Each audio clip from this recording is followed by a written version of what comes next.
Well, hello, and welcome to the EcoCast by Actual Tech Media. Our topic today, API security, locking down modern applications. Thank you so much for joining us for this exciting EcoCast. Today we will hear from the innovators at Okta, Sequence Security, and No Name Security. These awesome experts are here today to help us explore what's changing, what's trending, and what you need to know to keep your organization's APIs and API-connected data secure. If you've not joined us for an EcoCast in the past, a very special welcome to all the first-timers out there. Actual Tech Media created the EcoCast and MegaCast series to help educate technology professionals like yourself on the latest innovations and trends in enterprise technology. These events are designed to get you the hottest insights and up-to-date information efficiently from the comfort of your home or office. MegaCast and EcoCast allow you to pose and answer questions, to connect with other experts in your field, and to help you solve your most pressing technology challenges. Now, before we get into our awesome sessions here today, we have a few quick housekeeping things to cover. Of course, we do have some of those awesome prizes lined up for you, and I'm going to come back to those in just a moment. But first, I want to draw your attention to that question box in your webinar control panel. If you haven't already said hi, we love seeing people connecting across the world, so drop a greeting, give a wave to your friends in the Actual Tech Media community. We also want this to be an informative event for you, which means that we want those technical questions. So throughout today's EcoCast, we hope you'll get engaged and make sure to ask all of the burning API-sec questions that you might have. Not only will we have team members responding to you during the live event, but we will also have a dedicated Q&A session at the end of each presentation. Now, if we do not get to your question during the live event, don't worry. The awesome humans from Okta, Sequence Security, and No Name Security will be following up with you afterwards. And of course, as we all know, good things should be shared. So when you hear something interesting or exciting on today's EcoCast, be sure to get social and share with your friends. You can use that Twitter button right there in your audience console, and the hashtag for today's event will be automatically added to your post. While you're exploring that audience console, make sure to check out the Handouts tab. You're going to find some fantastic resources and takeaways from our speakers here today. There's a report on the state of secure identity, technical data sheets, demos, upcoming events, and lots more. So be sure to click around in there and download some of these awesome resources. My name is Jess Steinbach. I'm with Actual Tech Media, and I am so excited to be your moderator for this special event along with David Davis and Scott Becker, who's going to be joining us here in a moment. Now, as always, we have some awesome prizes collected for you today. I know you're excited about that. On today's EcoCast, we will be giving away 3 $500 Amazon gift cards. Of course, you must be in attendance during the live event to qualify for the prize and meet the Actual Tech Media prize terms and conditions, which you can find if you go back into that Handouts tab we were just chatting about and scroll down to the bottom. As I mentioned earlier, that question section of your audience console is great for posting feedback. Also, any technical issues that might come up today. Quick reminder on that, a browser refresh will fix just about any issues with slides, audio, video. But if not, throw a comment in that question section, and our crew will be there to help. Now, that's a great use of that question section, but the absolute most important thing to remember here is that we love hearing all of your insightful questions during these events. In fact, we love it so much that we have a special additional prize for all you inquisitive folks out there. In today's EcoCast, we will be giving away a $50 Amazon gift card to the best question asked in each of our live sessions. The teams are reviewing the questions asked after the event, which means that, again, if your question does not get asked live, there's still a chance to win. And we will follow up with all the winners after the event. Again, if you have questions about whether or not you're eligible for any of those prizes, click into that terms and conditions in the Handouts tab. A few quick reminders up on the screen for you here, including the fact that all winners must submit an IRS Form W-9 to Actual Tech Media. And hey, if you are a winner here today, you always have the option to donate the value of the prize to one of our selected charities. Thanks to generous prize winners on previous Actual Tech Media events, thousands of dollars have been donated to these wonderful charities. So if you are a winner today and you would like to get involved with one of these awesome organizations, let us know. We would love to help make that happen. Again, we are so happy to have you live with us here today, and we want to keep that good feeling going. So be sure to use that Twitter button that we chatted about earlier, which will add the hashtag for today's event, and share all these exciting things that you're learning. Also, make sure to connect with us on Twitter and Facebook. We definitely want to hear from you. Other great ways to connect, check us out on LinkedIn as well as YouTube. Lots of great content after the event. Speaking of great content, if you have not already checked out the Actual Tech Media Guerrilla Guide Book Club, now is the time. The Guerrilla Guide Book Club gives you access to free enterprise IT books authored by top industry experts, so you can stay up to date on trending enterprise technology. And yes, these books will work on your Kindle or mobile device, and they are completely free. You can download these exciting resources at GuerrillaGuide.com. There's a link in that Handouts tab for you as well. Okay, now if it wasn't clear already, we think you're pretty great, and we're guessing that you have a lot of really great friends. So another way to win a prize is to refer an industry friend or coworker to the Actual Tech Media event series. You'll find a link to do that right there in your Handouts tab. You'll also be automatically redirected at the end of the event. Now, we promise not to spam your friends and coworkers. We will send them an invitation to a list of upcoming events, and if they don't respond, they're only going to get one more friendly reminder from us, and that's it. Then both you and your coworker could win a $300 Amazon gift card. We hold those drawings every month. So you get cool content. Your friends will definitely thank you for it, plus a chance to win $300 each. I mean, that's just a no-brainer. All right, well, I know we have a lot of fantastic content to get to today, so I want to move things right along. To kick us off, I am so excited to introduce my friend and fellow moderator, Scott Becker. Scott has joined us today to chat about the evolution of API security, what's the concern, and where are we at today. Over to you, Scott. Thanks, Jess. I'm excited to be here for this API security EcoCast. As Jess mentioned, I'm going to look at the question of where we are with API security. How serious is the problem? What are bad actors doing? What do we know? So let's start by looking at APIs in general. If you haven't been thinking much about API security as a discrete security problem in your organization, you may be thinking APIs are pretty old. Why are we talking about them now? And you'd be right. APIs have been around for a very long time. Application programming interfaces have been in use in some form or another since the 1940s. But the APIs of today are not your grandfather's APIs. What's really changed is how everything is becoming code. We hear it in infrastructure as code, we hear it in microservices, we hear it in modern applications. In addition to everything becoming code in the data center or in the rented data center of the cloud, everything is literally becoming code in the Internet of Things. Assets that didn't have digital components at all just a few years ago are now on the grid. With everything becoming code, there's been a proliferation of the use of and the creation of APIs. Let's look at some recent numbers. I'll quote a recent State of API Security report from SALT Security from March that illustrates the scale. According to that report, using empirical data from their SaaS platform, there was a 321% increase in overall API call volume over the previous 12 months. That shows the jump in non-malicious usage of APIs and how they're becoming part of everything. So what we have is more APIs, and as the industry matures, some API security practices are also sophisticated and mature. But the overall risk increases because the average API is not very old or very sophisticated. You've got APIs being thrown open with less care, with less expertise, and with less of a commitment to a long view of maintaining them. That's on the operator side. There are also more of us on the consumer side hooking into these APIs, and many of us are doing so with a sort of reckless abandon born of either, on the plus side, enthusiasm, and on the negative side, desperation.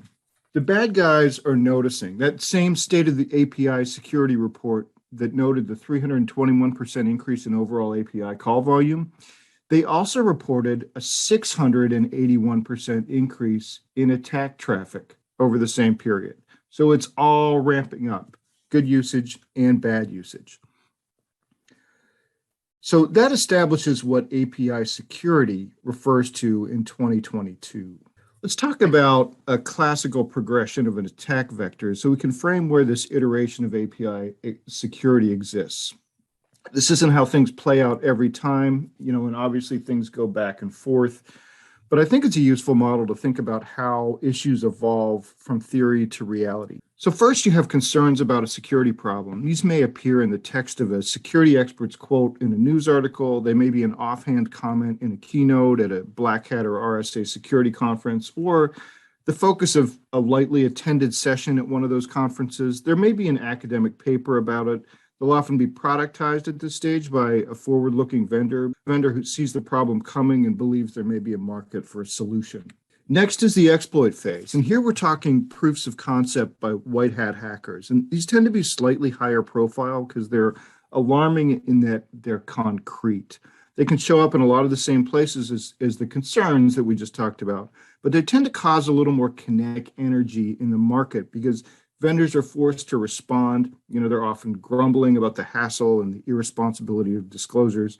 And then everybody who's using the vulnerable technology has to apply patches. Finally, you get into the public breach phase, and this is the part where it's not the good guys or the neutral guys sort of testing the electric fences. This is where a legitimate adversary is shown to have used the architectural vulnerabilities of a technology to do something bad that has risen to the attention of the world. And one other thing that I need to mention here that makes this whole picture less neat. On the right side here, you see a black hat representing what's happening in the dark. You can be at any stage of the progression on the left: concerns, exploits, breaches, and there may or may not be activity occurring on the right. We don't know if the NSA or China or Russia has already developed or obtained 0 days before concerns ever arose.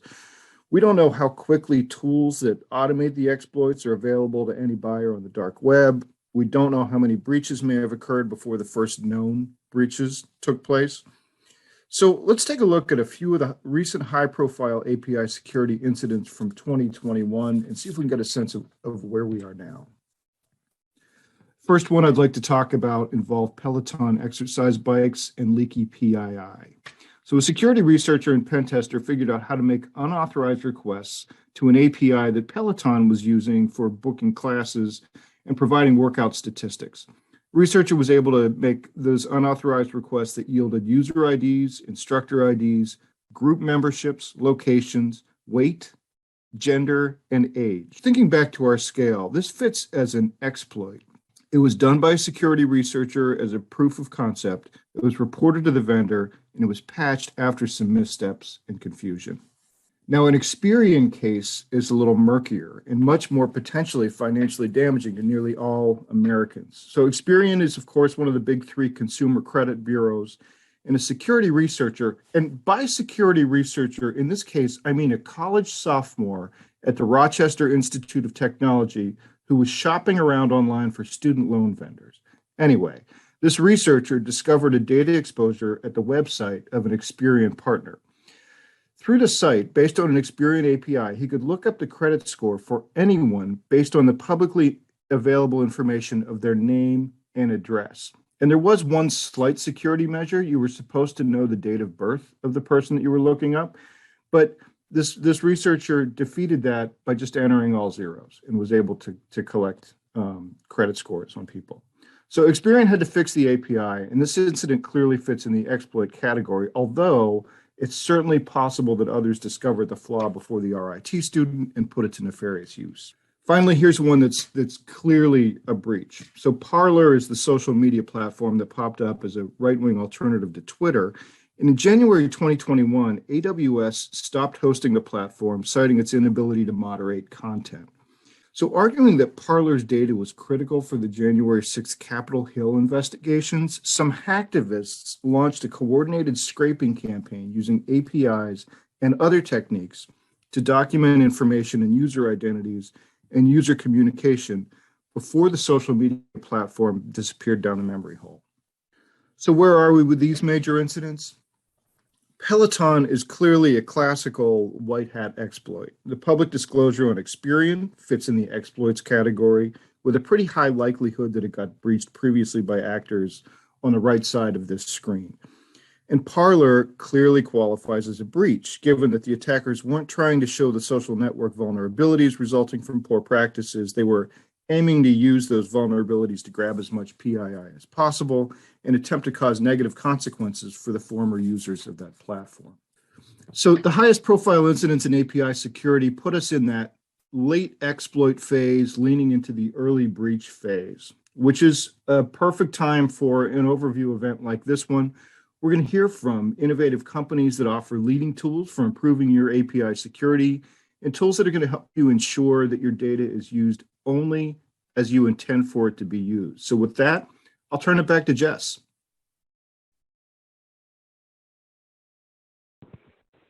Well, thanks, Scott, for walking us through what API security looks like today and why it is so important to consider as you think about your organization's overall SecOps.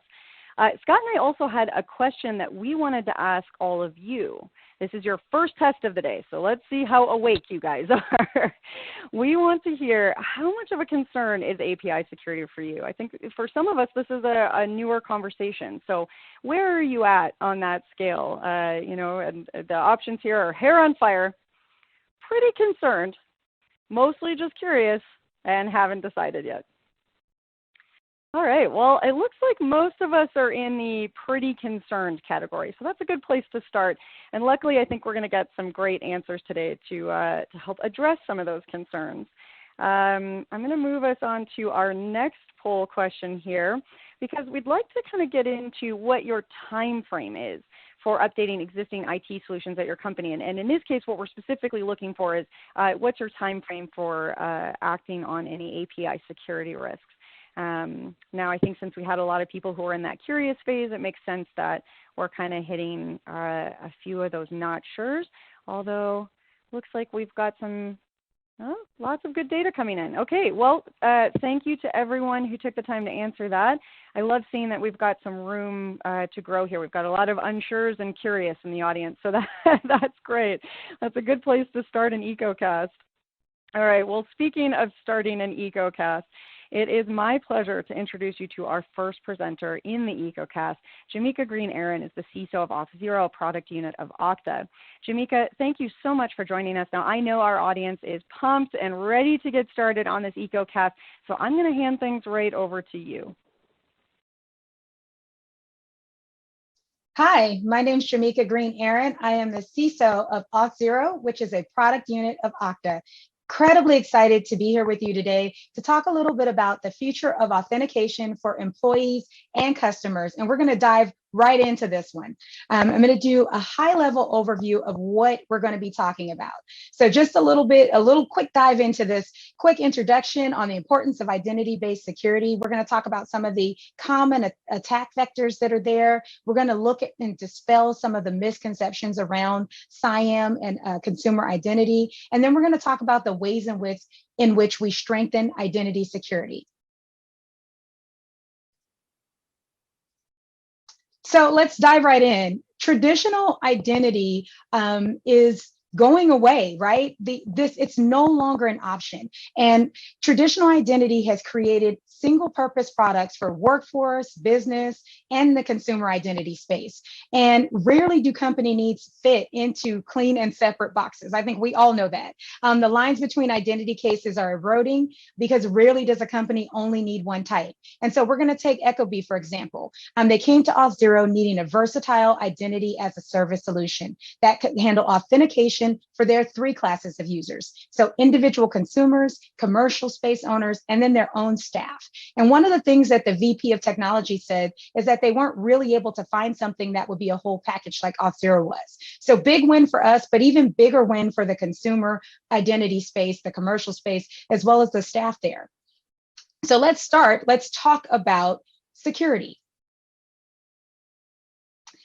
And I got a little bit ahead of myself because I was excited to share the Ecobee example, but let's ground ourselves in why security is so critical and why CIAM security needs to be a top priority and top consideration for all companies. So we're going to jump right into the next slide, which is our famous login box. The importance of identity-based security is critical in the world of CIAM as more products and services move online. In the recent years, the login box has become the front line for fending off intruders. The login box is a target for automated attacks that are used to steal and guess user credentials, as well as impersonate legitimate users of consumer and SaaS applications. And one of the most damaging forms of authentication attacks is credential stuffing. We're going to talk a lot about credential stuffing, which is essentially when the attackers use passwords stolen in one breach to break into other sites. And this method works incredibly well because we all like to reuse our passwords. It's comfortable. And so that's the way that credential stuffing is leveraged by the attacker. And when we think about what that looks like in terms of monetary concerns, currently, there are billions of stolen passwords being passed around the dark web. Credential stuffing attacks alone cost businesses between $4 and $9 million a year. And this is according to our 2021 IBM data breach report. So this is a pretty expensive attack that we need to be taking a look at and thinking about what we can do collectively to resolve it, but also to put more controls in place.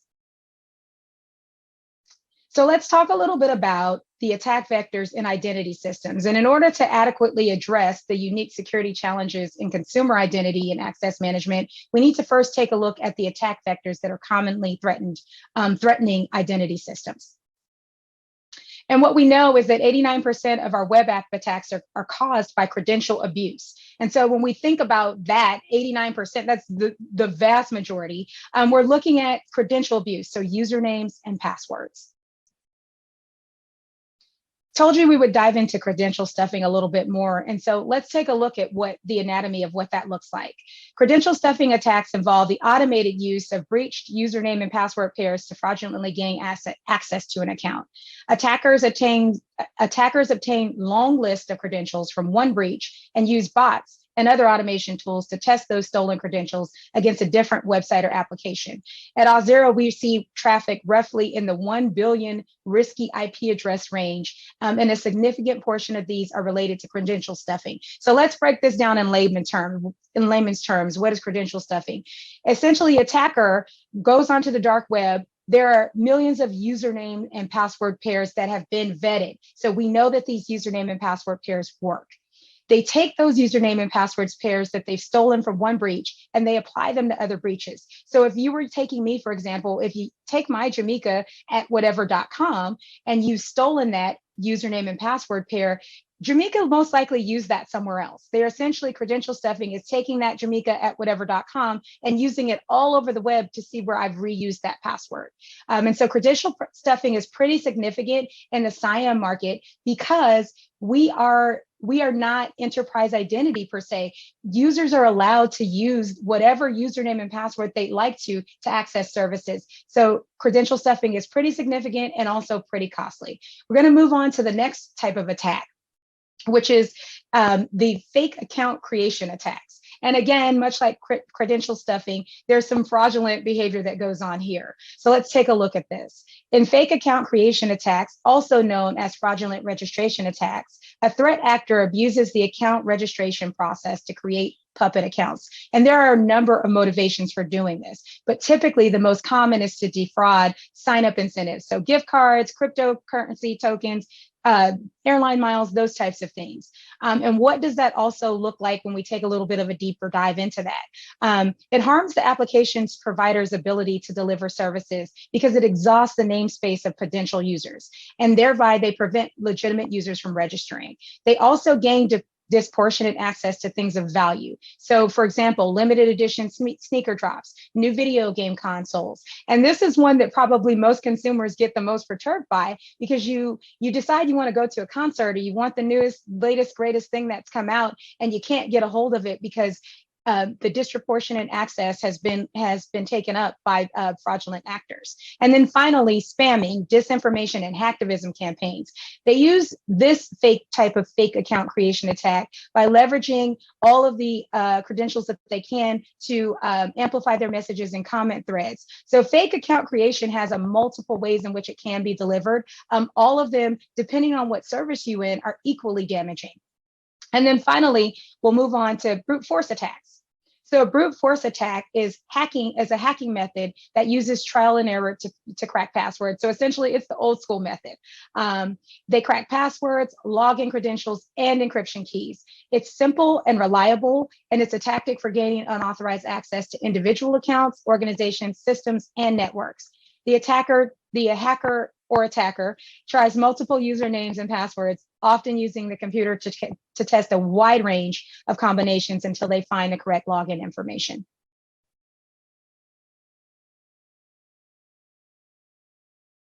So let's talk a little bit about security and friction and trust and risk.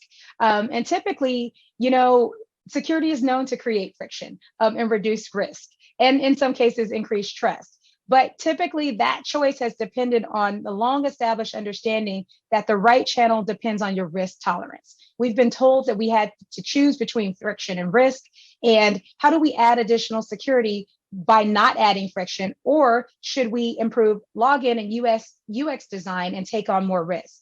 And for all the attention given to zero trust, the reality is that identity is trust. Securing identity has taken on an even more important role in recent years because as security perimeters dissolve, attackers are focusing their efforts on identity, with the important consequences for identity with the important consequences for consumer identity and access management. So low friction, high trust equals low risk. So that's the trifecta that we're looking at now.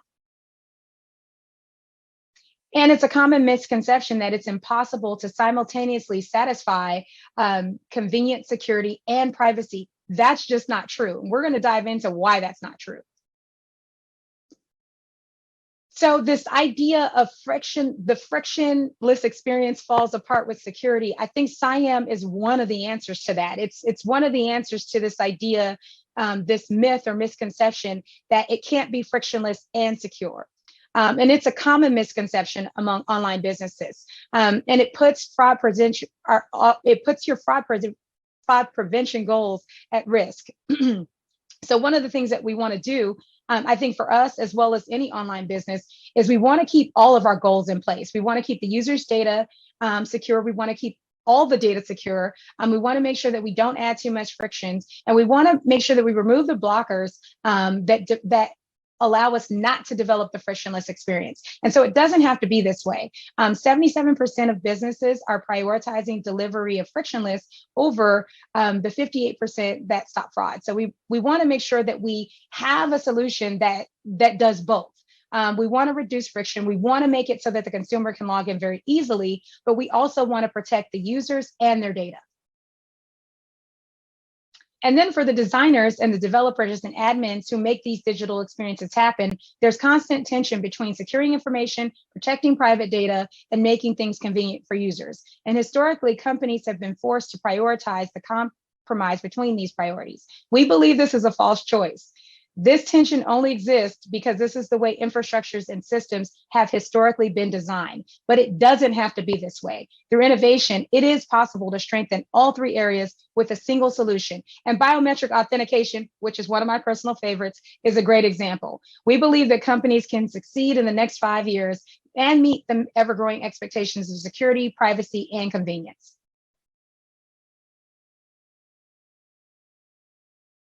So let's talk a little bit about compromising between convenience, privacy, and security and how that's a false choice. Let's take Providence, for example. Providence has been innovating since its inception in 1859. And today it's a $24 billion health system with approximately 119,000 employees serving more than 5 million patients.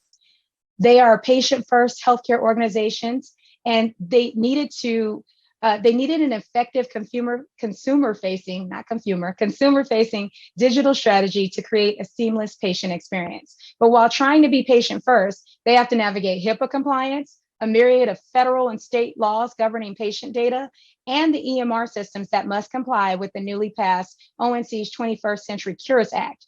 And beyond compliance, they have to ensure that their systems securely protect their patients, privacy, and medical data. And for an organization like Providence, there can never be a compromise between security and privacy. So this is a false choice. They need all of them, and they need all of them to work. And at the center balance of this is identity. Identity sits at the intersection of convenience, security, and privacy. And when identity is used to deliver a customizable balance between friction to protect users and delivering an amazing customer experience, it becomes the place to make or break a good impression with your company or your brand. Done right, identity can be delightful outcomes by engaging customers with personalized experiences while also ensuring that their digital identities are secure. Again, another great example of this is one of my favorites, the Amazon Buy Now button. And this clearly removes barriers to customers by making purchases by allowing them to make purchases with one click. but it also can create issues if a bad actor gets into an Amazon account that can easily make one-click purchases without verifying any information. And I think sometimes not just the bad actors, our kids, right? They can click buy now via Alexa. So we have to think about that as well. Especially since the buy now button is available for some pretty pricey purchases like diamond rings, baseball, chandeliers, and toys that cost an upwards of $100,000. And this is where identity comes in.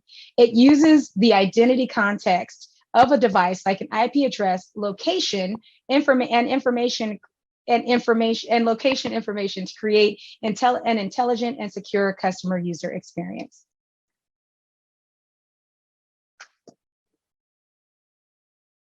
So passwords are secure and other authentication challenges are not. I think that's another myth.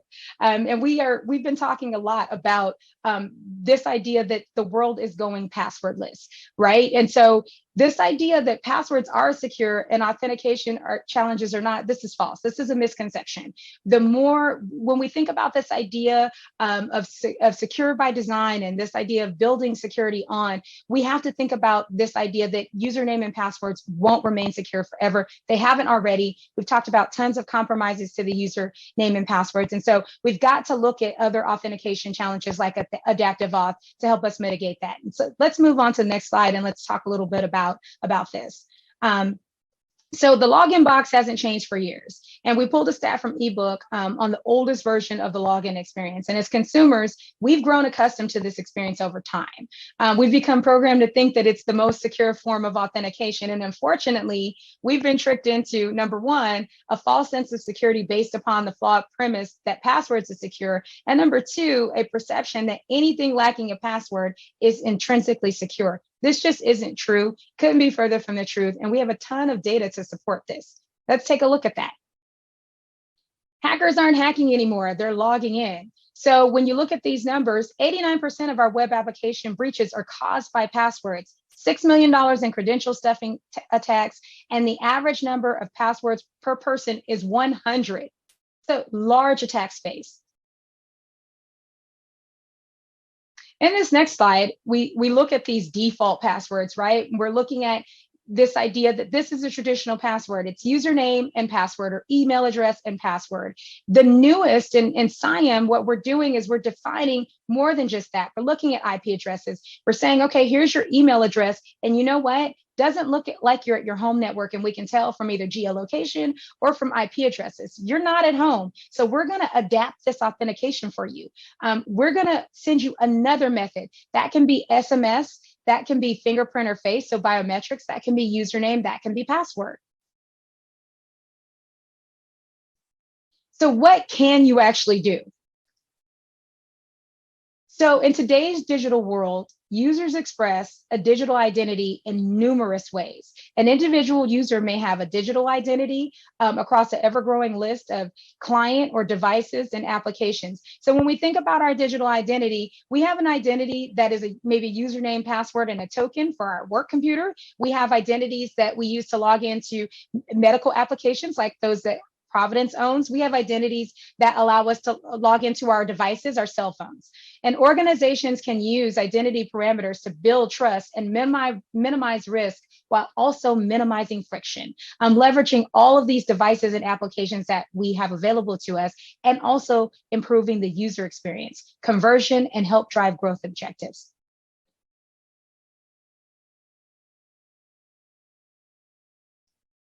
So when we think about learn in order to trust, we want to start with the highest acceptable friction level, build risk models based on progressive assessment. So we want to continually assess what our risk posture is, what our risk tolerance is, and continue to assess that. And then demand higher assurance based on how those risk level increases. So this idea that not everything is created equal in the space of trust, right? Some things are going to be more important than others. If we're just shopping for personal items, that might be one level of trust. When we think about healthcare and HIPAA, that's a whole nother level of trust. And as that increases, so does our risk and so does our risk assurance level need to increase. So at Auth0, we obsess about making identity easy for application builders and our security and product teams. We obsess about keeping those identities secure. And here are some tools in our security arsenal to help protect against the identity attack vectors that we just went over. So let's talk a little bit about what those tools are. Bot detection. This feature uses data and intelligence to assess the risk of our scripted attacks before an authentication request is even made to the server. So this idea that we're looking at the risk, we're assessing the risk before an authentication request is made. That's bot protection. We use breached password detection. For end users and admins, this feature detects, blocks, and notifies when a login is attempted using a password known to have been breached elsewhere. And one of the things that's not on this slide, but I'm going to talk a little bit about this, is Credential Guard, because it goes right along with our breach password detection. And Credential Guard is one of our newest features, and it essentially not only stops those breach passwords, but it also notifies the users and the admins automatically that the password's been breached and prompts them to change the password. So great tool between breach password detection and Credential Guard. I talked a little bit about adaptive MFA.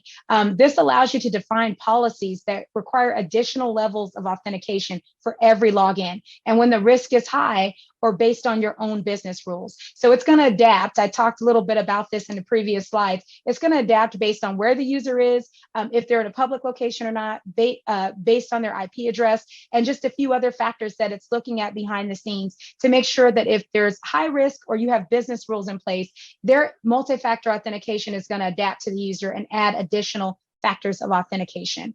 Brute force protection safeguards a single user account against multiple login attempts from a single IP address. So essentially, when we see brute force is happening, we're going to make sure that we shut that down by blocking and guarding against those multiple attempts from single IP addresses. And this is also something that we see a lot when you're thinking about denial of service attacks. You see that same kind of signature and brute force protection. And then finally, and another one that ties back to brute force protection is suspicious IP throttling. And this helps protect applications from high velocity attacks that target multiple accounts. And it does this by blocking traffic from any IP address that rapidly attempts too many logins or signups. So a couple of our key takeaways.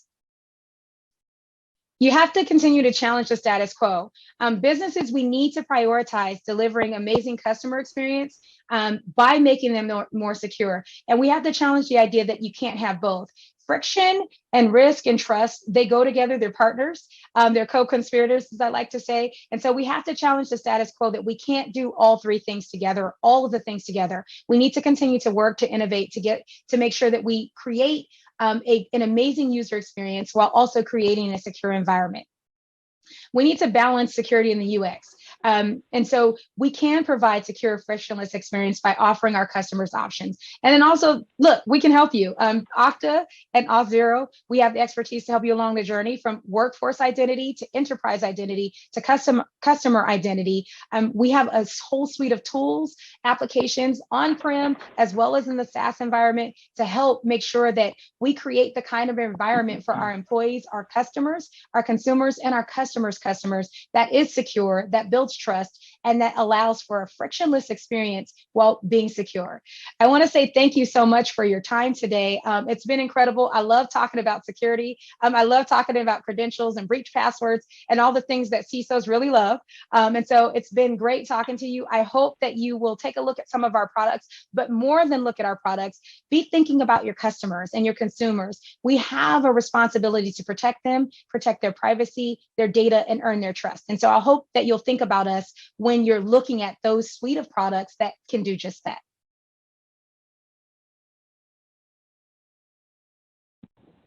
Okay, well, thank you to Jamika for an awesome presentation. I love your final thought there, reminding us to consider our responsibility and earning trust with the people in our ecosystems, and that could be clients, vendors, team members, et cetera. And that's why we're all here today. I can see that we already have a lot of wonderful questions coming in for Jamika, which is so exciting. We do have a lot to cover today, so we're going to keep moving along with the presentation, but don't worry. If you asked a question and if you have a question at any point during the event today, Jamika and the Okta team are going to follow up with you, so please do keep those questions coming in. While you are writing those, I do also want to draw your attention that we have a poll question up. We want to get some feedback from you. What additional resources would you like to explore from Okta? So please do let us know what you'd like, what additional information you'd like. I also want to remind you about that Handouts tab in your audience console. There's a link there. It says Okta, and it's actually going to take you to an Auth0 report called Top 3 Attacks 2022 State of Secure Identity Report. So definitely some great information, really fun, engaging format. Go check it out, download, and take a look at that now. All right, so keep those poll questions coming in. And before we get to our next session, we have, if you are ready, we've got our very first prize winner. So we are looking at a $500 Amazon gift card today. Hope you're all pumped and excited. Our first winner is Burn Fish from Illinois.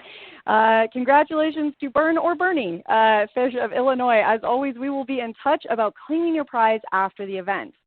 Okay, but I think it is time for us to keep zipping along here.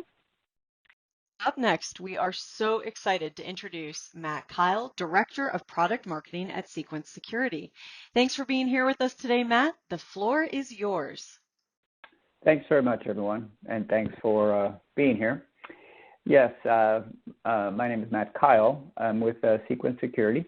We're going to spend the next 20 minutes or so talking about APIs and the risks to those APIs and how Sequence Security might be able to help you mitigate those risks.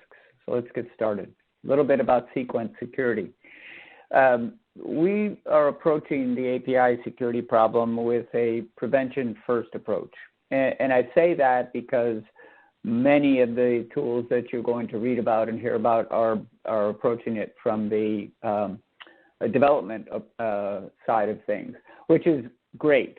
Shift left efforts are really actually helping improve API and application security in and of itself. But even a perfectly formed API or a perfectly formed application is susceptible to an attack. So that's where the prevention first approach statement comes into play. And we'll talk more about that throughout the presentation. So our solution is protecting roughly 6 billion API calls per day. That's a significant volume if you think about it. Many of those APIs are linked to yours or my user registration or account registration for things like your mobile phone, your financial services, your money management accounts, your airline accounts, things like that. When we look at the customer list, that's coming up on the next slide, roughly 1.3 trillion in assets is protected by Sequence. And we have a very large database that's continually growing of threat intelligence records, things like attack behaviors, malicious IP addresses, malicious organizations, things that you can take advantage of as a customer to pull into policy and automatically block attacks. The bottom there, you see who is backing us in terms of the venture capitalists. So our customers it's a small and growing, rapidly growing customer base.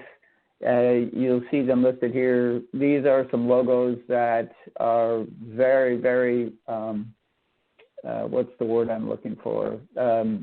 Significant, for lack of a better term. Large enterprises across the board. You'll see T-Mobile over on the right-hand side, Zulily, Ulta Beauty, American Express, and on the very far right, many of the relationship applications that you or your friends might use to look for that love of your life. So when we look at APIs and web applications, or I should say web applications and mobile applications, the heart of those applications these days is really now APIs. your favorite shopping site is using many APIs to allow you to try and acquire that game console or that favorite pair of shoes, your makeup. Those APIs are connecting back to a database as you fill in that purchase form. It's connecting back to a database. It's connecting back to the bank to do a credit card validation. If you're using microservices or moving to the cloud, you're heavily reliant on APIs. Now, when you think about where that's deployed, it can be in a data center, it can be in the cloud, it can be in a private data center somewhere co-located throughout the world. And you also are going to be dealing with different mechanisms to try and support and secure those APIs. So can become a fairly complex architecture, if you will. And it's very important for you to take into account all of these components when you think about your API security journey or your life cycle, where you're going to be going relative to protecting these APIs. In terms of the usage of APIs and its impact or its influence on the attack landscape, APIs really do simplify attacks, the process of executing an attack. When you dig into what an API is and why developers love them, developers love APIs because they are all-inclusive, meaning they're going to include the command structure, the data, and the entire data and the payload. So it's all in one. It's an all-in-one, if you will, command structure. And for those same reasons, attackers love them. It's far easier for an attacker to execute an attack against an API than it is to try and have that attacker figure out the timing for a web form if they're trying to execute an automated attack, for example.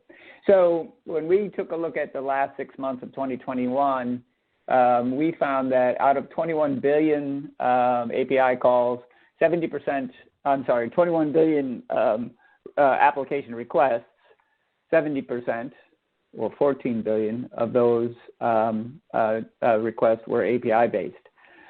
We saw 95% uptick in the use of APIs for the process of executing a login or a registration. And when we looked at all of the attacks that the product blocked at the end of that 6-month period, 80% of those attacks were executed across APIs. This gives you just a flavor for the rapid transition from web applications towards APIs. Now, make no mistake, many of these APIs are sitting behind a web form, right? It's the nature in which many of the applications that are being built today take form. You're using APIs because it's more flexible. You're using APIs because you're moving to an iterative or more agile development process. You might be moving towards DevOps. You might be moving towards an agile format or methodology, I should say. You might be doing a combination of both. But that is one of the things that happens is that with APIs, it gives you more flexibility as compared to a large, traditional, monolithic application development style. So, many of you are here because of the topic API security. You might be just getting started. You might be well underway in your process towards moving towards API security. One of the things that we find when we go into customers is exactly that. There are different stages of the life cycle. So we are now talking to our customers about is which of the 5 different phases or stages of the life cycle might you be in. So we start with discovery. Many of you probably can't answer with 100% confidence how many APIs you have. And the nature of API development, it might be distributed throughout different groups, might be distributed around the world. You might be using third-party development teams, all of which are using APIs. They might have different publishing processes. You might not have a publication process, or you might not have a review process. But the first thing you need to do is find all those APIs. Where are they? How many do you have? Who owns them? And how old are they? One of the things that we're seeing is a dramatic uptick in the use of APIs in general. Things like GraphQL are being used much more commonly than ever before. We saw a 133% uptick in GraphQL in that same 6-month period. So you want to catalog those APIs, find out, begin creating a list, assign owners to those APIs so that you can track back to that owner and the group and make sure that they are adhering to any processes you might put in place, any policies you might put in place. Are you going to be adopting Open API specifications? One of the things that Open API does, like many frameworks, is it helps improve consistency, helps improve quality, and it helps ultimately to improve security, because you're going through a review process, you're going through a conformance check, things like that. We've seen a dramatic uptick in the use of Open API specifications in our traffic that we observe, roughly 350% uptick over that 6-month period in the use of Open API specs. So that's a very good thing, right? Because you're moving towards a consistent development structure for that API. Perhaps you're going through conformance checks against that Open API specification. You're moving towards a higher quality API. Now, even if that API is perfectly coded, you're going to be able to attack that API. If you think about the ultimate use of one of the most aggressive types of an attack is the holiday hype cycles, where the game consoles come out around Christmas, and you're trying to buy one for your kids or for yourself, and you do everything right. You log in, you click purchase, and they're already out of stock. That's because you're competing against highly sophisticated, highly automated bot attacks that are really targeting the APIs. So it's very important to be able to understand and detect those attacks. We saw an uptick against APIs in the use of APIs for account takeovers, 62% over that 6-month period, and 178% uptick in content scraping.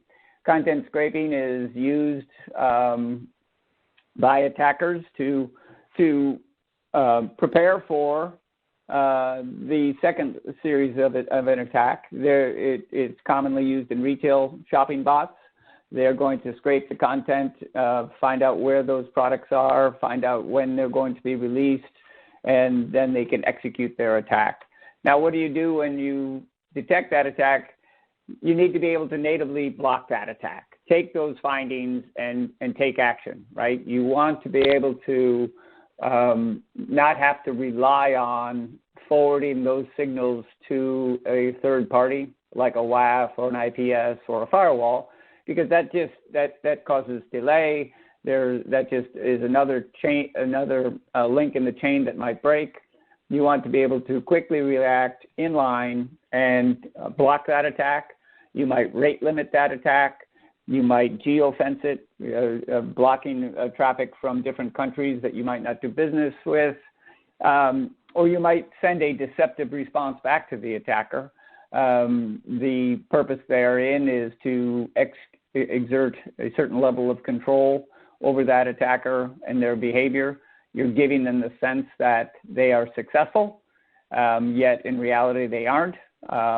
So that there are different options that you need to take into consideration. And finally, as you move further into the development cycle, you need to be able to evaluate those APIs, test those APIs, but do so using API-specific testing tools.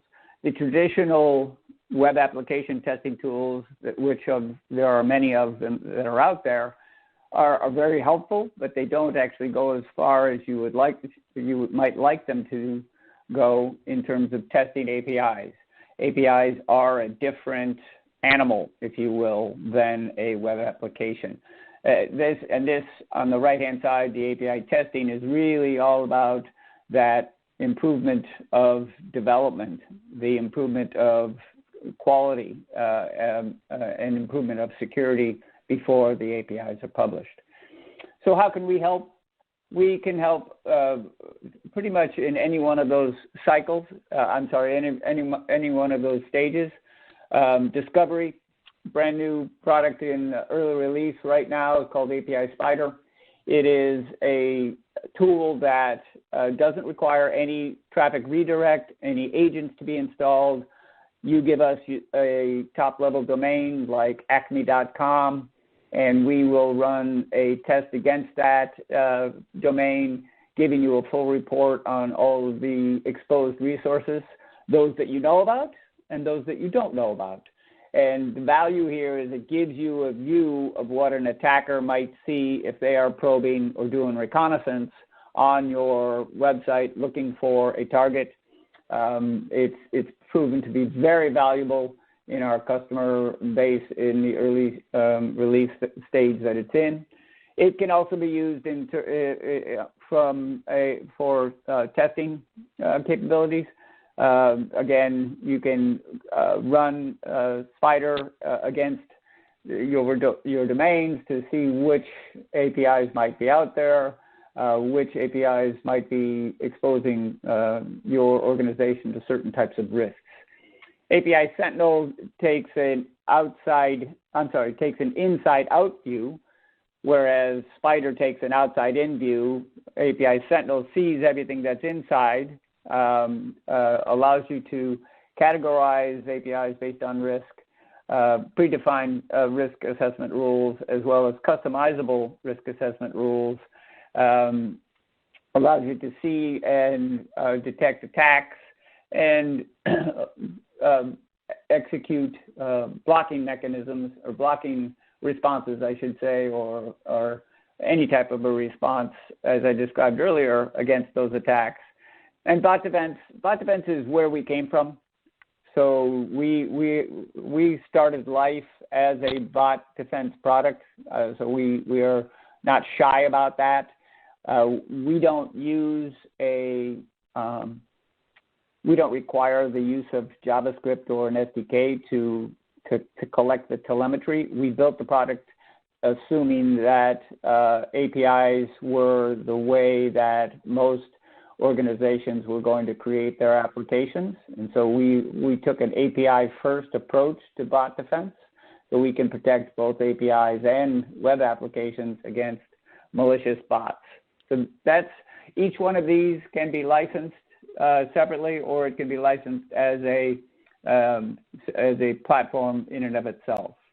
So let's talk a little bit about how you can deploy the API security platform.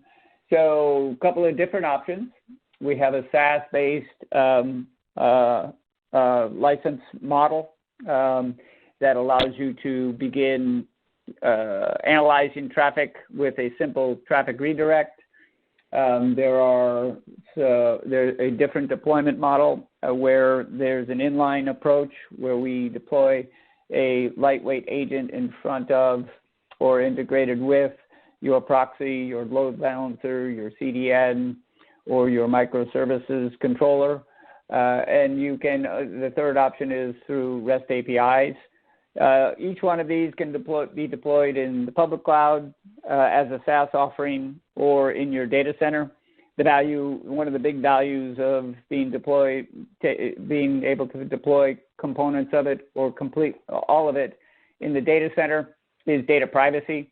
You have complete control over the data. You can set it so that none of the data leaves your premises. So these are the different deployment options, and you can kind of scan through the process by which we get started with you, working with you. We discover your attack service. We help you figure out which deployment model you might want to pursue. It might be cloud only. It might be hybrid. We then get started with traffic analysis, work with you to integrate it into your ecosystem, and then we wrap up the proof of value shortly thereafter. A little bit more about the architecture. This is for those a little bit more technical, wanting to know how it works. The heart of the product is called CQAI. It is an ML-based analysis engine. You see the different processes right there in the middle, the machine learning models that we've built over the last 6 years and fine-tuned through the process of protecting folks like American Express and several other large customers. Then on top of that is the dashboard and policy engine that allows you to create those policies, perform data analysis, make decisions on what to do with the findings. On both the right and the left side, you'll see APIs allowing you to pull things into, pull data into CQAI, things like threat intelligence, integration with CI/CD frameworks. And then on the output side, you can output the results to things like Datadog, Splunk, or to other security elements in your ecosystem. So what have our customers achieved with Sequence? So, Fortune 500, large Fortune 500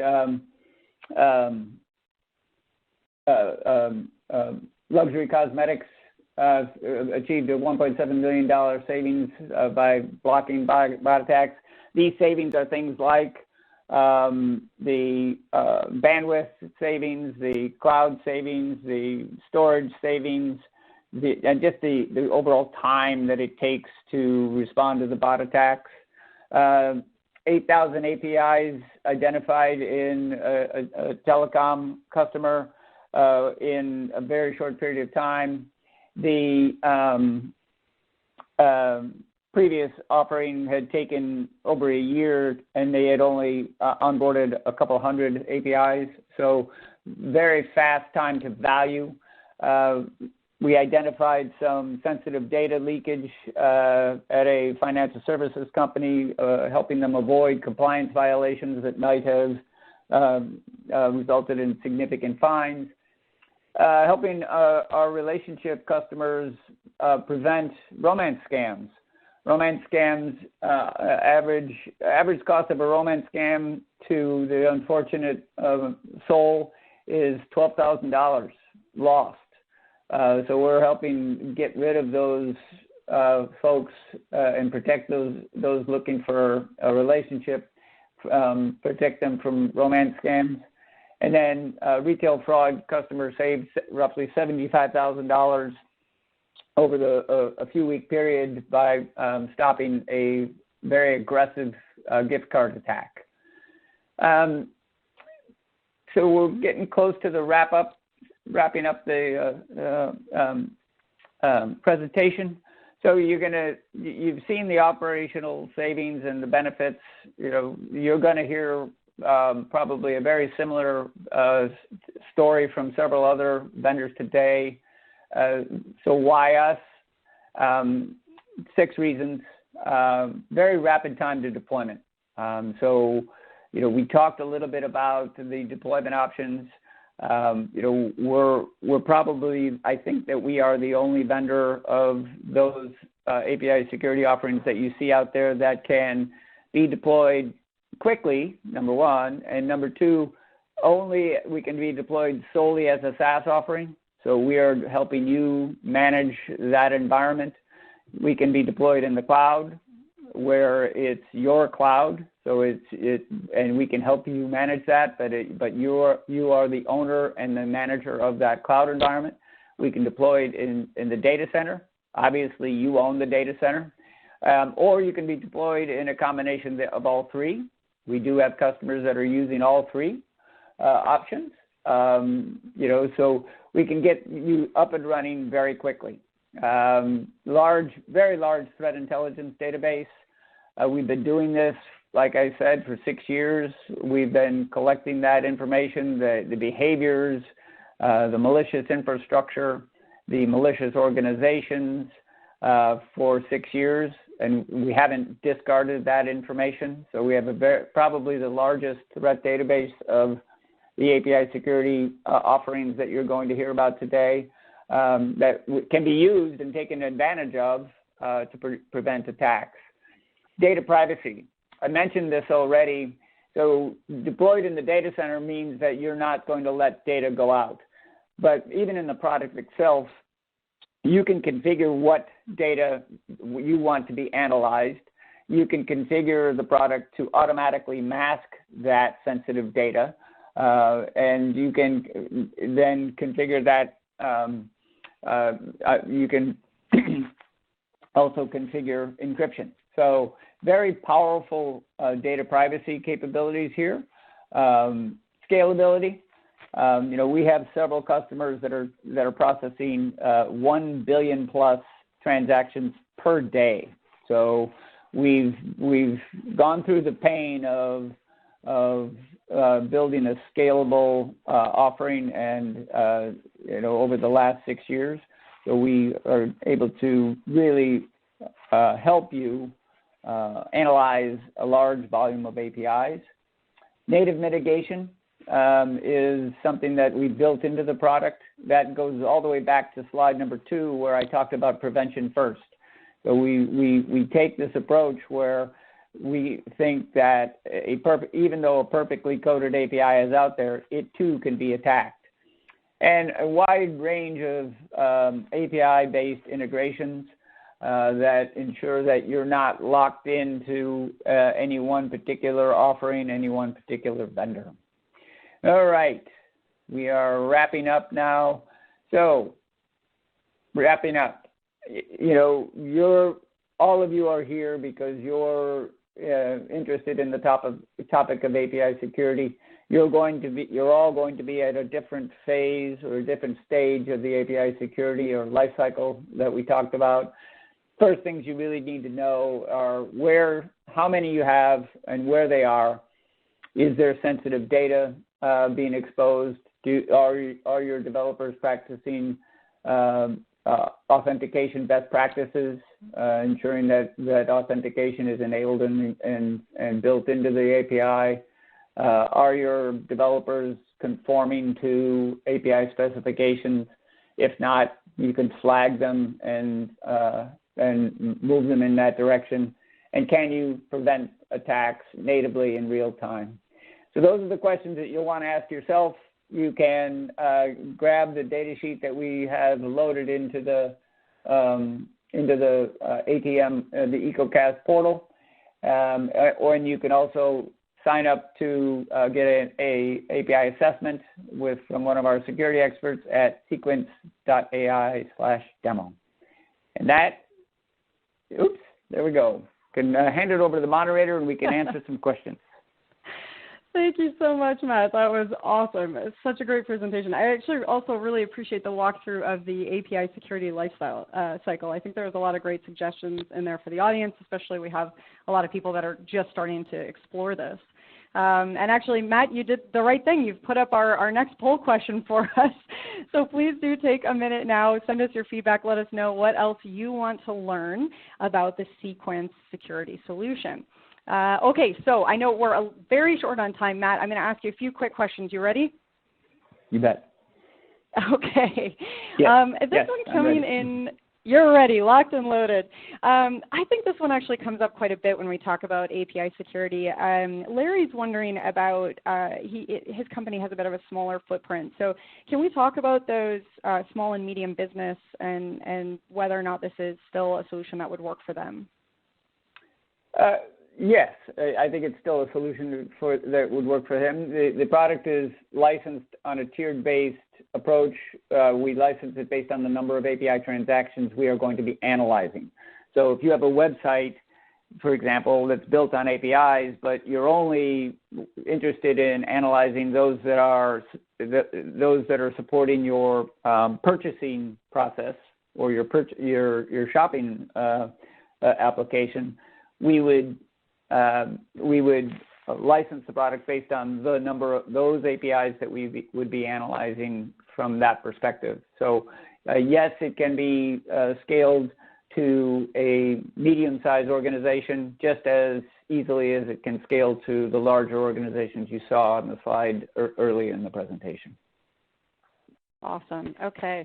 And have you seen the IT service management tools include API as a database item similar to how they do with servers, hardware, and applications? Coming from Joseph.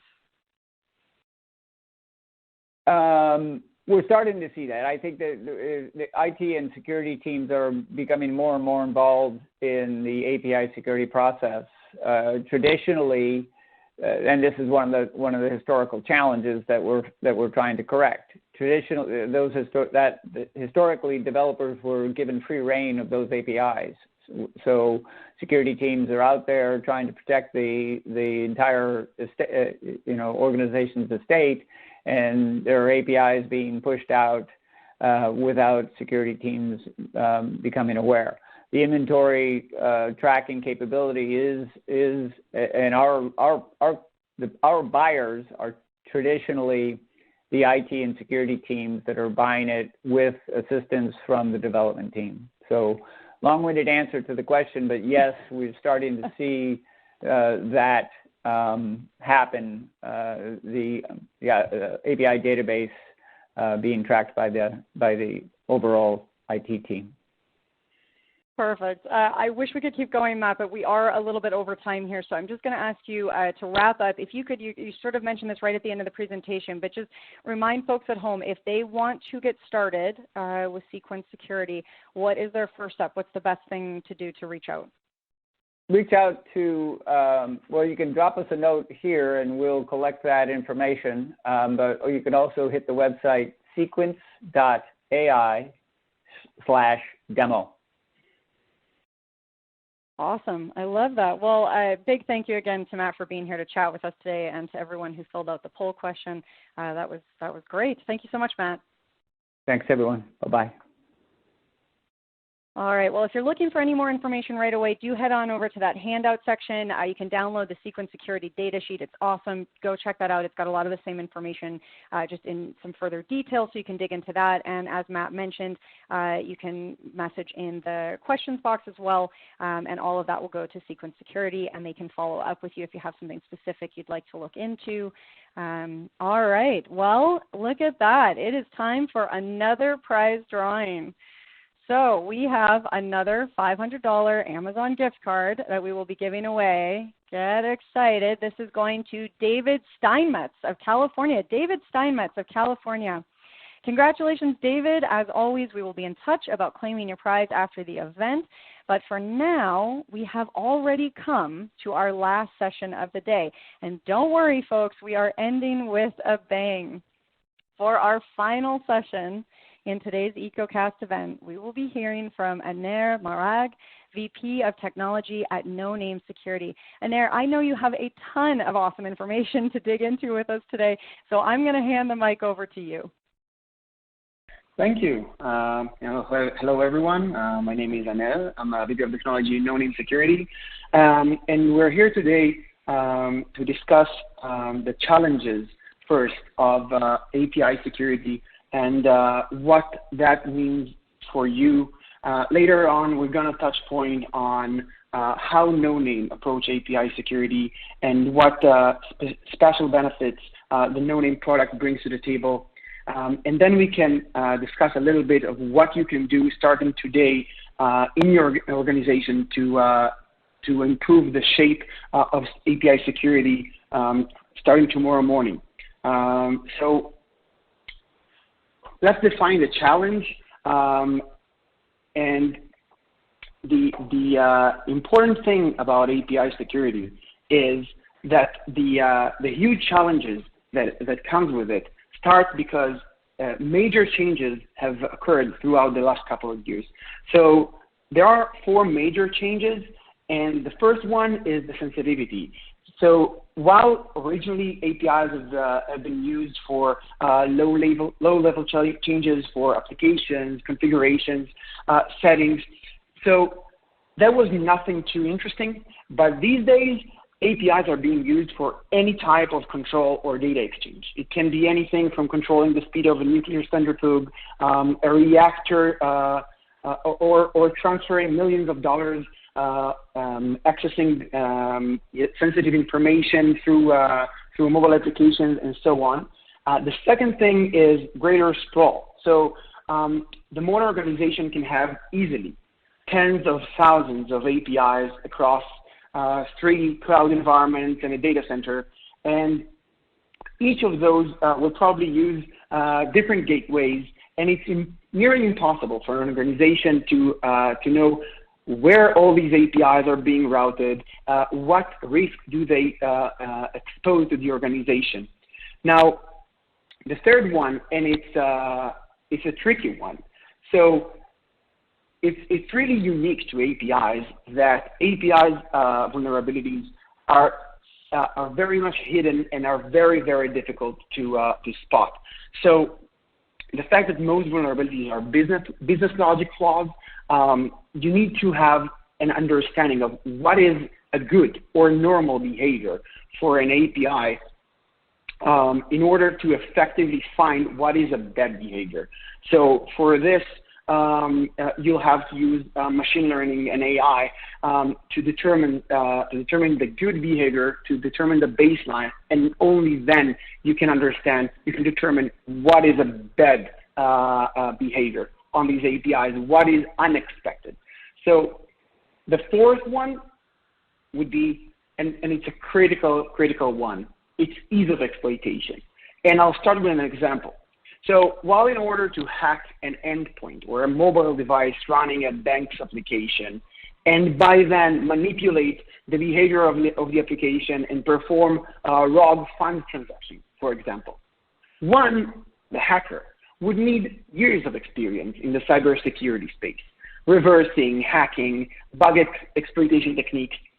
All these are not relevant when it comes to exploiting an API vulnerability, because an API vulnerability could be a missing authentication, and by exploiting that to gain the exact same primitive, one would require no more than basic knowledge of how HTTP works and a terminal or postman application. So all of that is why APIs are one of the most attractive attack vectors there is, and the sheer size of the attack surface gives attackers so many options for things that they can exploit immediately. So that's the why. Now, sorry, maybe I skipped one. No, okay. So the numbers speak for themselves, I think, and to put these behind it, we've partnered with 451 Research, part of the S&P Global, to survey security leaders and to quantify the challenge. And the results were super interesting.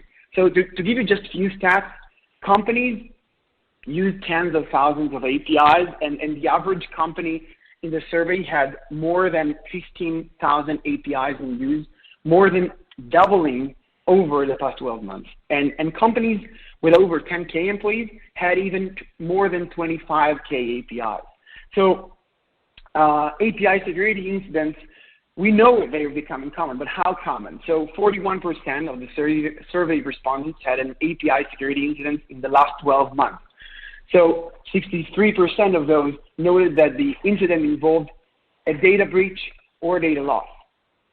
So processes are not catching up. Over a quarter of our responses were that 26% reported that their API inventory is manually updated, and 31% expressed shaky confidence that authentication policies ensured adequate levels of protection. Now, what that means, if you have shaky confidence in the authentication policies and the protection level of your APIs, it means you have shaky confidence in your ability to protect your organization and your APIs. So these are some numbers behind it. And what it means for you and the consequences of API security challenge is, I'll start by saying it in some words of others. So according to Gartner, by 2022, API abuses will become the most frequent attack vector. According to IBM, public API policies represent a significant security gap, and 2/3 of the incidents analyzed involved improperly configured APIs. Now I'll ask you all to remember that when we'll touch point on API security posture management later. So yeah, lots of companies have been in the news because of leaky APIs and security-related incidents, and yeah, Gartner and others have talked about APIs becoming a major security issue. We've all seen the headlines, but what can you do with this information? Nobody wants to have a breach, but how do you prevent that from happening?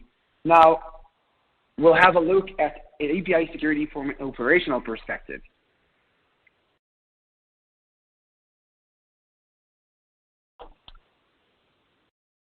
So when we look at the development process and what some of the specific negative consequences are today, we can start to address them. And we can divide the world into two separate parts. The first part would be production. In order to protect your APIs and critical assets in production, you need to protect the huge attack surface that the APIs are exposing. And you need to address the fact that you have a high value target and how easy it is to exploit it. Now, it's easy to exploit, it's a high value target, and the time for exploitation, because of the how easy it is to exploit, is much shorter than the remediation time. Now, all of that, and in production you have negative impact on brand, revenue, and customer satisfaction whenever it comes to any impact you had on your production environment. And so that's what these challenges means for your organization in production. What it means for you in pre-production is it takes longer to remediate issues now. It takes huge revenue slowness. It means huge revenue slowdown for security purposes. It takes a huge toll for cost from third-party testing on your APIs, and it means low developer confidence in APIs, and low developer confidence means the entire organization has low confidence in APIs. So you need to deliver secure apps and APIs faster to your organization. You need to protect your APIs and critical assets better in production. So let's discuss in a bit how No-Name approach API security. And maybe we'll start first by who's No-Name and what No-Name does. And No-Name is the category leader by far for API security. We have the largest security company for APIs with over 275 employees in global regions. over 200 million in funding to fuel the organizations and to make sure that we have the greatest minds to solve the biggest problems. Now, we are actively working with over 20% of the Fortune 500, and that means we are built for scale. We are built for the enterprise, and we're working with lots of huge companies in the Fortune 500, 3 of the 5 largest global pharmaceutical companies in the US and in EMEA. Now, since we're built for scale and we're working with the largest organizations, we are integrated with over 75 different integrations. It means we integrate with nearly every gateway, every load balancer possible, every cloud environment, every SIEM, everything that there is in the market. We've probably already encountered it and we already support it. And of course, No Name has the most comprehensive API solution. No Name is a pioneer in API security, and we cover API security from all the angles. Now, having said that, let's deep dive into how No Name does what it does. So, in order to understand how you should look at API security and how we do that and how we divide the world of API security, we'll divide it into 4 parts. The first 2 parts are traffic, and by traffic I mean the as consumed, meaning No Name will look at the raw traffic of the organization and the APIs as they're consumed. Using this, we'll be able to determine the picture of your organization, to catalog the APIs, and to determine the risks and the threats that are ongoing in real time for your organization. Now, the second thing would be APIs as built. As built means code, but it also means infrastructure. So the code that was compiled and now serves in one of your services is totally coupled with the infrastructure. If I have an API, maybe the API is built properly, but then it is misrouted, and the API that is internal is now exposed to the internet. Now, these 2 factors are key, as we see the combination creating tons of security issues for customers. The third one is documentation, and not just documentation, but the API specs and API design. So this is the as designed part of the APIs. And you need to have your APIs well documented, because if you don't have it documented, you don't know what APIs you have. You don't know who owns it. And then you also don't know how to tackle an issue when you encounter it in production or in pre-production. So this is how No Name looks at the API security world. Now, we divide the solution to 3 main parts. The first part would be for the pre-production, the API security testing. So we believe issues and critical problems have to be addressed as soon as possible. So as soon as possible means if I can find it before it ever reaches production, I better do it then. And this is what API security testing means. It means I'm going to have the developer or the CI/CD pipeline run the testing, the API security testing, which is same as an API attacker, which is going to run business logic attacks designated upon your APIs. And then I'm going to find the problems as soon as possible. Now, I'm not going to leave production hanging. And so I'm going to have 2 of my other pillars protecting the APIs in production. The first one would be posture management. I need to have context-aware API security risk management, and I need to have API asset inventory, and I need to have change detection and configuration control, and to know on every vulnerability there is before any threat actor is ever attacking my APIs. So this is posture management for API security. And of course, we can't have it without runtime protection. No Name has machine learning algorithms and all the AI protection you need to determine anomaly detection and every threat that is posed to your APIs by any adversary. So you need to have all three pillars to defend your APIs. Now, No Name has a new model for API security, and it means we deliver secure apps, and we believe in the shift left approach. It means everything that I just mentioned for our three pillars, it means we better find the issues in pre-production. We better find the issues, if not on pre-production, we better find it before anyone is attacking our APIs in the dev environment, maybe in staging environment.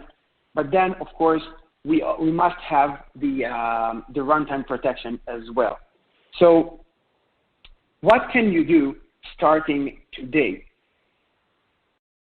Starting today, you can identify the role of APIs in your business. It means you need to identify what APIs which are exposed in any of your applications, what applications are even dealing with APIs in your organization, and are these applications handling any sensitive data as the application? After you know that, you know, okay, should I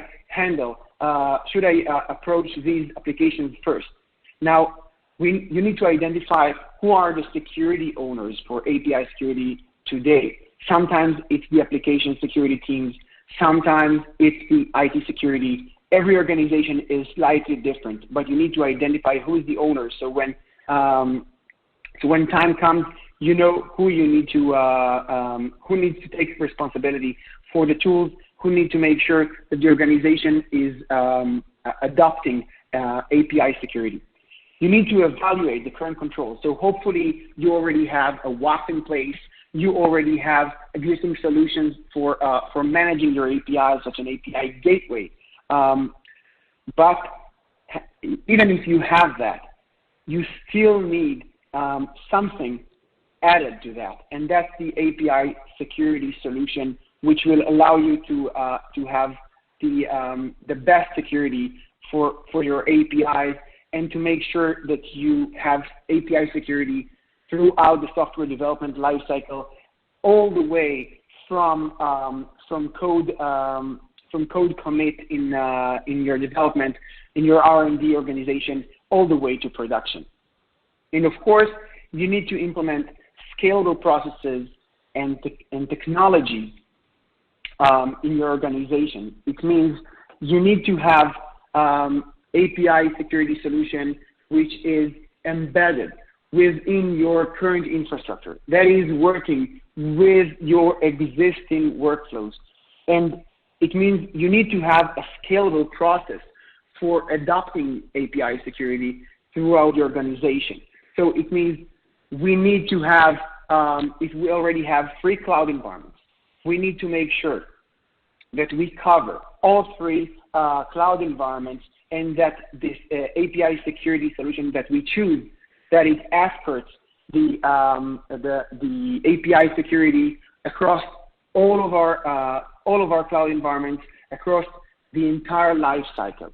And if we have an API gateway already in place, we need to make sure that the API security tool that we are adopting, that it has the ability to integrate with traffic through this API gateway, but also that it can integrate and read the entire configuration of this API gateway.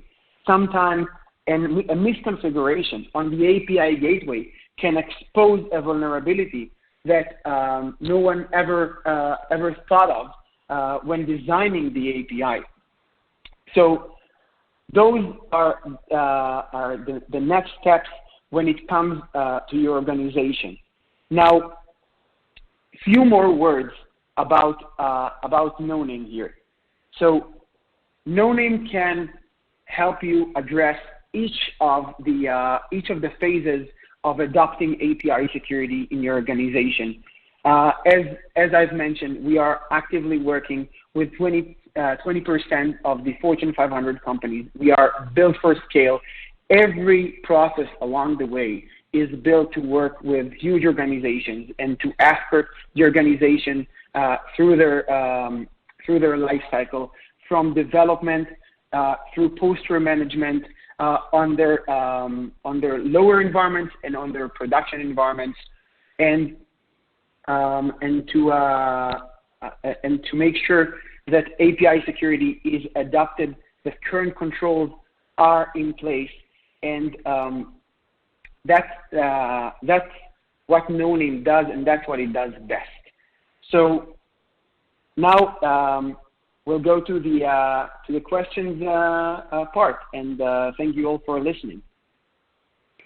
Well, thank you, Anar. That was such an interesting presentation. I'm so happy that you are able to stick around with us a little bit longer so we can dig into some of these questions even further. Before we jump into our questions, I do want to point out one more time that I have that poll question up, so please do take a minute to give your feedback. Let us know what else you would want to hear from No Name Security. Okay, Anar, are you ready to jump into some questions here? Sure. Great. Okay, well, I'm going to start with one from Paul here. He's wondering if No Name's solution is fully agentless. Yeah, so that's a great question. So, of course, every environment is different. And when it comes to cloud environments, for example, some cloud environments support a fully agentless deployment.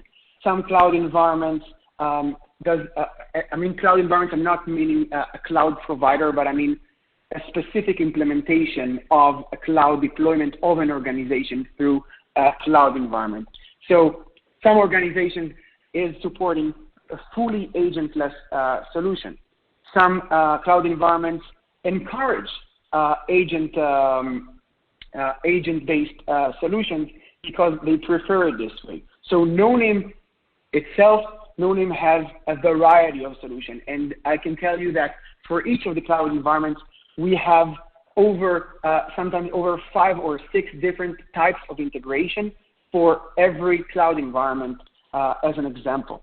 And not just that, is that No Name integrates with both cloud environments in traffic and also reads the entire configuration of the cloud. So we get the read-only permissions, and then we combine the information that we get from traffic with the information that we are reading from the configuration.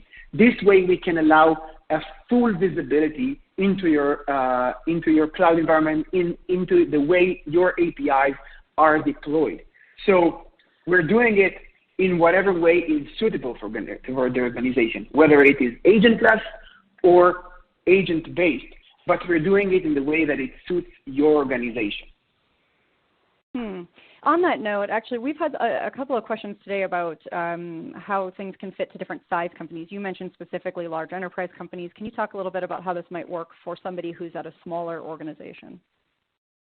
Yes, absolutely. So it actually has no meaning for the solution if the organization is large or the organization is small. So all it matters is, all No Name needs in order to integrate, for example, with a cloud environment, is getting a role with permissions, and then No Name does everything on its own. Now, that's, of course, where No Name is deployed on a SaaS-based solution. Of course, No Name is supporting cloud, completely SaaS solution-based. It can be deployed fully on-prem, within your four walls to support your privacy and to conduct all the analysis within your organization. But that, again, it depends. If you'd like to deploy No Name within your organization, we will provide you everything that you need in order to deploy on-prem and in order to have that.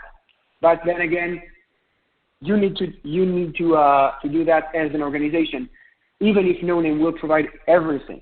So, I mean, some smaller organizations, maybe if you are a 5-people organization, 50-people organization, 500-people organization, sometimes they don't have the manpower even to put like 2 hours into deploying a solution. So if it's completely SaaS, yeah, you don't need to do anything. If you need to deploy, yeah, we will support you. We will give you everything that you need, and we will support you. We will help you do that. Yeah, NoName has a variety of customers. It's built for scale. It's built for the enterprise, but we also have some smaller scale customers. Awesome. Okay, and we are running short on time, but I'm just going to ask you a few quick more questions here. How does NoName Security Active Testing Solution compare, or when you're looking at other shift left type solutions and platforms, can you talk a little bit about, and I think a lot of people today are just diving into API security right now, so maybe revisit a little bit of what makes NoName unique and where it sits in that landscape.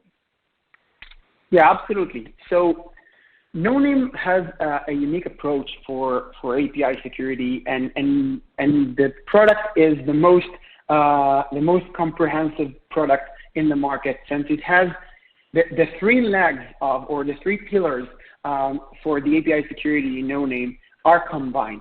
NoName has the engine that looks into traffic and analyzes the traffic, and it has the API security testing. And since we understand the way that APIs operate in production and the way that API threats look like in production, and we have by far the largest research team, the security research team in the industry for API security, we have built the API security testing tool to be based on the way that API threats look like. And the threats look like business logic flaws, and you need to determine the behavior of the APIs. So for example, an API security testing tool that does not determine first which API is relevant for broken object level authorization issue might not detect properly the broken object level authorization issue, which is API number 1 for OWASP top 10. And because NoName determined first what APIs are even relevant for a BOLA test and understand how BOLA works, and designed its API testing all the way through to support that, this is how it's different. It's the amount of researchers, the full understanding of how threats look like in production. These people, these researchers, super talented people, have done this over the years in the industry, and they're the ones who are designing the test. They are the ones who takes the understanding and what we've learned in production in large-scale organizations, large enterprises, and then create these testing suites for the API testing tool. That's how NoName is different. That's awesome. I love that. So now that everyone's totally interested and intrigued and needing more info, what can they do to get started? Amazing. So we have our nonamesecurity.com website where you can request a demo, you can contact us, and of course, probably if you're from a larger scale organization, we have probably reached out. If we haven't, send us an email or just leave your details on the website. We are there. We'll respond. We'll follow up with you. I love that. Always good to have a nice human approach, especially with things like this. Well, thank you so much, Aner. I really appreciate you being here today and for answering some questions. Okay. Thank you. It was my pleasure. All right. Well, we are just getting close to the end of our day here today. But before we head out, I know what you're all waiting for. It is time for our very last prize drawing. Okay, the final winner of a $500 Amazon gift card is Arthur Ham of Michigan. Arthur Ham of Michigan, you have won a $500 Amazon gift card. Congratulations to Arthur, to Byrne, and to David, who all won $500 Amazon gift cards today. We will be in touch with all three of you about claiming your prize after the event. We will also follow up with that best question prize winner of each section after the event as well. Now, if you are here at the EcoCast today and you are interested in participating in the future, sorry, I've got some slides moving here, we would love to hear from you. So if you are interested in getting involved, send us an email at connect@actualtechmedia.com. Now, before you head out today, please do be sure to check out Actual Tech Media Ransomware Guide in the Handouts tab. You can find everything you need to know about ransomware, how to understand, prevent, and recover. That is a clickable link right there on the screen, so visit ransomware.org for more information. And with that, on behalf of the Actual Tech Media team, I want to thank all of our speakers from Okta, Sequence Security, and No Name Security for making this event possible. I hope you have all learned some interesting and helpful tips today about securing your APIs and your API connected data. I know I've learned a ton. I have loved chatting with our fascinating speakers, as well as with all of you here today. So a special thank you to everyone who attended and asked some awesome questions.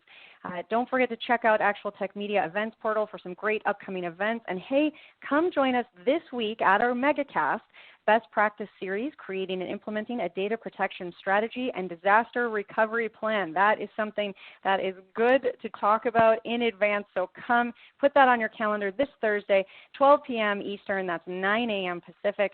I hope to see you all there, and until then, have an absolutely wonderful rest of your day.